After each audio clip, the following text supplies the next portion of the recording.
अभी इससे पहले हमने देखा कि जो हमारे मेंडल है उन्होंने क्या बोलते हैं, उन्होंने किस पर स्टडी किया था, जेनेटिक्स पे किया था, जिन्हें हम बोलते हैं फादर ऑफ इनहेरिटेंस। ठीक है, तो सबसे पहले जो हमारे मेंडल है उन्होंने एक्सपेरिमेंट करने के लिए पी प्लांट लिया था। ठीक है, तो पी प्लांट ही क्यों लिया था, कुछ दूसरी चीजों पर भी वो अपना एक्सपेरिमेंट कर सकते थे। ठीक है, तो पी प्लांट पर एक्सपेरिमेंट करने के उनके कुछ रीजन थे। सबसे पहले क्या होता है कि it was easy to grow. जो हमारा पी प्लांट होता है या जो मटर का पौधा होता है वो इजिली क्या कर सकता है, ग्रो कर सकता है। सेकेंड पॉइंट ये लिखा कि it had short life cycle and therefore it was possible to study numbering of generation। मतलब जो हमारा पी प्लांट होता है उसकी लाइफ क्या होती है, बहुत शॉर्ट होती है, जिसके कारण हम क्या कर सकते हैं, एक से ज्यादा जनरेशन के बारे में स्टडी कर सकते हैं। यदि हम ह्यूमन लाइफ लेते हैं तो ह्यूमन की जो लाइफ होती है वो क्या होती है, ज्यादा होती है, तो हम ज्यादा जनरेशन के बारे में स्टडी नहीं कर सकते। लेकिन जो पी प्लांट होता है उसकी लाइफ साइकिल बहुत शॉर्ट होती है, जिसके कारण हम एक से ज्यादा जनरेशन के बारे में स्टडी कर सकते हैं। तो सेकंड रीजन का ये था पी प्लांट पर एक्सपेरिमेंट करने का। अगला रीजन ये है कि जो प्लांट होता है मटर का वो क्या होता है, बाइसेक्सुअल होता है, मतलब इसके अंदर मेल और फीमेल दोनों एक ही प्लांट में प्रेजेंट होते हैं। ठीक है, सेकंड कैरेक्टर ये है कि इट हैड 7 पेयर्स ऑफ कॉन्स्ट्रक्टिंग और वेराइटीज कैरेक्टर। जो मटर का प्लांट होता है उसके अंदर 7 प्रकार की हमको वेराइटीज मिलती है। जैसे कि फॉर एग्जाम्पल के लिए कुछ मटर का जो प्लांट होता है उसका फ्लावर क्या होता है, बड़ा होता है। कुछ मटर का जो प्लांट होता है उसका फ्लावर क्या होता है, छोटा होता है। तो एक कैरेक्टर ये हो गया। सेकंड कैरेक्टर हम ये बोल सकते हैं कि जो मटर का जो प्लांट होता है उसमें कुछ फ्लावर एक्सियल पोजीशन पर लगे होते हैं, मतलब ऊपर की तरफ। कुछ मटर के प्लांट में जो फ्लावर होते हैं वो साइड पोजीशन पर लगे होते हैं। ठीक है, सेकंड रीजन क्या है कि जो मटर का जो सीड होता है वो क्या होता है, कुछ ग्रीन कलर का होता है। कुछ मटर के जो सीड होते हैं वो कैसे होते हैं, येलो कलर के होते हैं। तो ये भी एक कैरेक्टर है। ठीक है, अगला कैरेक्टर हम ये बोल सकते हैं कि जो मटर का जो सीड होता है वो कुछ मटर के सीड जो होते हैं वो एकदम राउंड होते हैं, और कुछ मटर के जो सीड होते हैं वो कैसे होते हैं, ट्रिंकल होते हैं। तो इस प्रकार से हमको जो मटर के प्लांट में 7 कैरेक्टर या 7 वेराइटीज प्रेजेंट होती है, जिससे वो और ज्यादा उसके बारे में क्या कर सकते हैं, स्टडी कर सकते हैं। तो इन सब चीजों के कारण ही मेंडल ने एक्सपेरिमेंट करने के लिए कौन से प्लांट को चूज किया था, मटर का प्लांट। ठीक है, अभी हमने मटर के प्लांट के जो रीजन थे वो हमने देख लिए। तो मटर के प्लांट के लिए मेंडल ने क्या किए थे, बहुत सारे एक्सपेरिमेंट किए थे और उन्होंने इस पर कुछ रिसर्च किए थे। रिसर्च करने के बाद मेंडल ने क्या दिए थे, कुछ लॉज दिए थे ना। तो यहाँ पर हम देखते हैं कि जो लीगल मेंडल है उन्हें हम क्या बोलते हैं, फादर ऑफ जेनेटिक्स बोलते हैं। ठीक है, अब मेंडल ने जो रिसर्च किए थे, रिसर्च करने के बाद उन्होंने कुछ लॉज दिए थे। तो वो लॉज के बारे में अभी सिर्फ हम उनके नाम देखेंगे, डिटेल में हम बाद में देखेंगे। तो मेंडल ने कौन कौन से लॉज दिए थे, सबसे पहले हमने दिया था लॉ ऑफ डोमिनेंस। ठीक है, फर्स्ट लॉ क्या था हमारा, लॉ ऑफ डोमिनेंस। ठीक है, सेकेंड हमारा क्या है, लॉ ऑफ सेग्रीगेशन। ठीक है, थर्ड लॉ हमारा क्या है, प्रिंसिपल ऑफ इंडिपेंडेंट असॉर्टमेंट। ये 3 लॉस दिए थे मेंडल ने।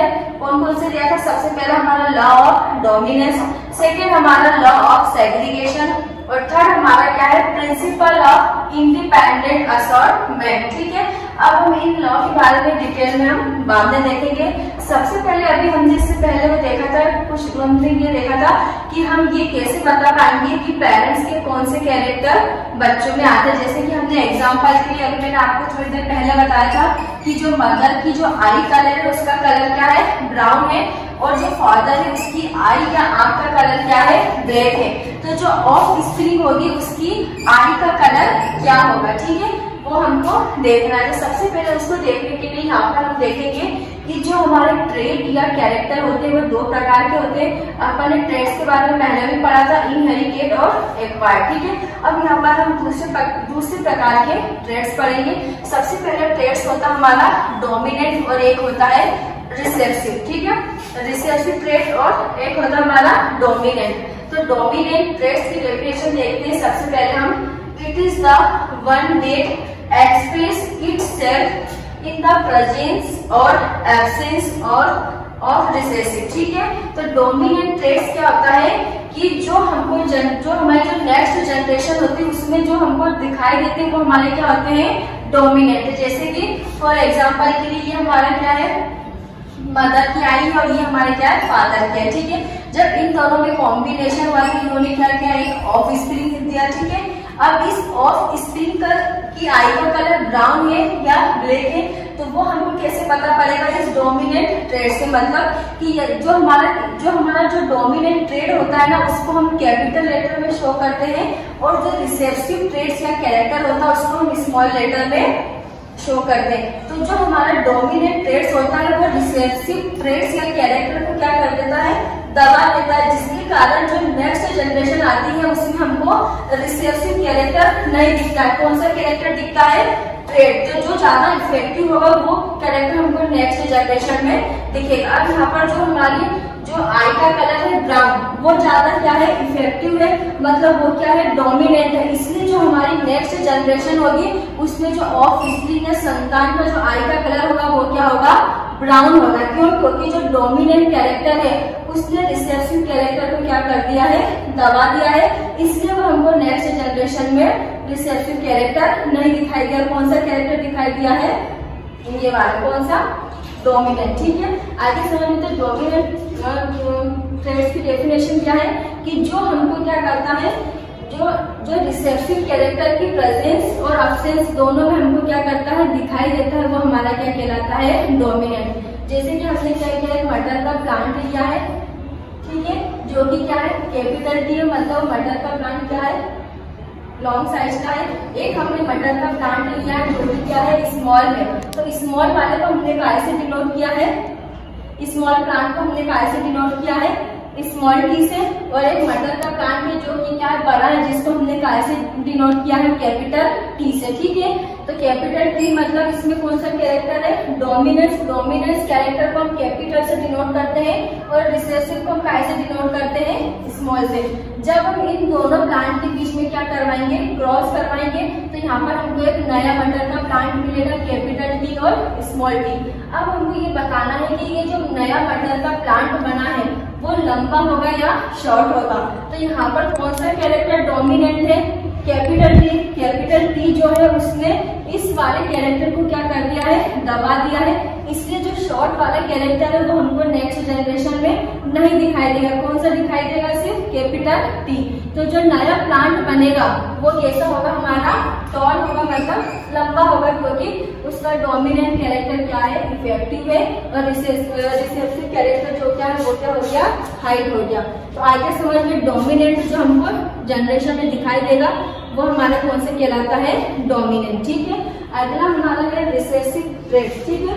रिसेसिव ट्रेड की डेफिनेशन क्या है, it is the one that express itself in the absence of dominant. मतलब रिसेसिव कैरेक्टर हमको कब दिखाई देगा, जब डोमिनेंट कैरेक्टर क्या होगा, अब्सेंट होगा। जैसे कि यहाँ पर हमारा जो डोमिनेंट कैरेक्टर टॉल वाला है वो अब्सेंट होगा ना, अब्सेंट होगा तो हमको कौन सा कैरेक्टर दिखाई देगा, रिसेसिव। मतलब कि वो प्लांट कौन सा होगा, हमारा शॉर्ट। और जो डोमिनेंट कैरेक्टर होता है वो रिसेसिव कैरेक्टर प्रेजेंट हो या अब्सेंस हो, दोनों ही कंडीशन में हमको डोमिनेंट कैरेक्टर क्या होगा, दिखाई देगा। लेकिन रिसेसिव कैरेक्टर सिर्फ किस कंडीशन में दिखाई देगा, जब हमारा डोमिनेंट कैरेक्टर क्या हो, एब्सेंस हो, है ना। तो ये एग्जांपल समझ में आ गया कि यदि जो आई का जो हमारी जो नेक्स्ट जनरेशन है उसमें आई का कलर कौन सा होगा, ब्राउन होगा। क्यों, क्योंकि ये वाला कैरेक्टर क्या है, ज्यादा इफेक्टिव है, ब्राउन वाला, इसलिए इस कैरेक्टर को क्या कर दिया है, दबा दिया है। इसके कारण जो ऑफ स्प्रिंग होगी उसकी आई का कलर ब्लैक ना होकर क्या होगा, ब्राउन होगा, क्योंकि इसमें कौन सा कैरेक्टर आया है, डोमिनेंट, ठीक है। तो आगे समझ में डोमिनेंट और रिसेसिव कैरेक्टर क्या होते हैं और उनकी डेफिनेशन यहाँ पर लिखी हुई है, ठीक है। अब हम कुछ जेनेटिक में कुछ टर्म देखते हैं, जीनोटाइप और फेनोटाइप, ठीक है। सबसे पहले हम देखते हैं कि फिनोटाइप क्या होता है। तो फिनोटाइप की डेफिनेशन देखते हैं, it refers to observe physical appearance of a given organism.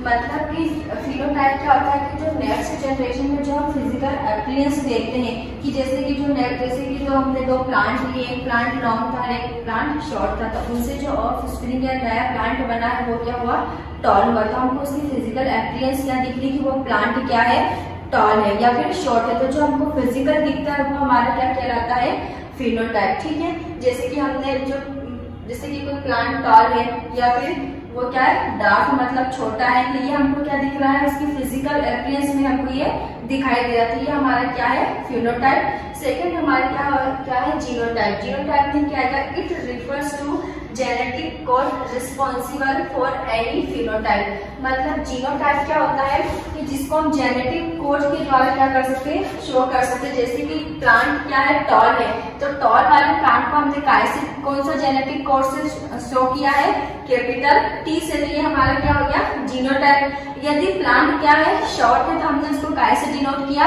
Small T से, तो ये हमने कौन सा कोड लिया है, स्मॉल टी, तो ये हमारे क्या है जेनेटिक कोड है ना, ठीक है। आगे समझ में, तो जीनोटाइप क्या होता है, जिसको हम जेनेटिक कोड के से क्या करते हैं, शो करते हैं, वो हमारे क्या कहलाता है जीनोटाइप। यहाँ पर मैंने लिखा है कि कैपिटल टी और कैपिटल टी, तो यहाँ पर लिखा है कि is the genotype responsible for tallness of plant. यदि प्लांट टॉल है तो उसको हमने कौन से कोड से डिनोट किया है, कैपिटल टी से। नेक्स्ट क्या है स्मॉल टी और स्मॉल टी, तो इसमें क्या लिखा है, is the genotype responsible for darkness of plant. Dark मतलब शॉर्ट, तो यदि प्लांट छोटा है तो उसको हमने काय से डिनोट किया है, स्मॉल टी और स्मॉल टी से, ठीक है। यहाँ पर हम एक डायग्राम से समझते हैं कि ये हमने एक प्लांट लिया है जो कि क्या है टॉल है, मतलब लंबा है, जिसको हमने काय से डिनोट किया है, कैपिटल टी और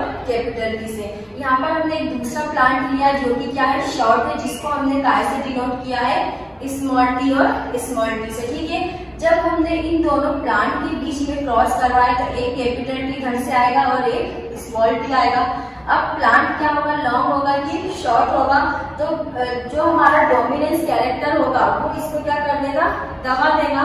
तो नेक्स्ट जनरेशन में कौन सा कैरेक्टर दिखाई देता है हमको, डोमिनेंट। तो यहाँ पर जो नया प्लांट होगा वो क्या होगा, टॉल होगा, क्योंकि यहाँ पर जो डोमिनेंट कैरेक्टर है उसने इस कैरेक्टर को, रिसेसिव कैरेक्टर को क्या कर दिया है, दबा दिया है। तो जो नेक्स्ट जनरेशन में जो न्यू प्लांट बनेगा वो हमारा क्या होगा, लॉन्ग होगा, ठीक है। तो जो प्लांट जो लॉन्ग होगा तो वही हमारा क्या कहलाएगा, फिनोटाइप। आगे समझ में। और जीनोटाइप में क्या कि ये जो हमको कैपिटल टी और ये स्मॉल टी दिख रहे हैं, ये हमारा क्या कहलाएगा, जीनोटाइप। यदि प्लांट हमारा क्या होता, शॉर्ट होता, तो वो हमारा क्या कहलाता, फिनोटाइप। और कैपिटल टी और स्मॉल टी हमारा क्या कहलाता, जीनोटाइप। यहाँ पर हमको नए प्लांट की फिजिकल अपीयरेंस क्या दिख रही है कि वो प्लांट क्या है, लॉन्ग है, तो वो हमारा क्या हो जाएगा, फिनोटाइप। और ये जो हमारा जेनेटिक कोड है कैपिटल टी और स्मॉल टी, ये हमारे क्या होंगे, जीनोटाइप, ठीक है। तो दोनों डेफिनेशन ये थी हमारी जीनोटाइप और फिनोटाइप की।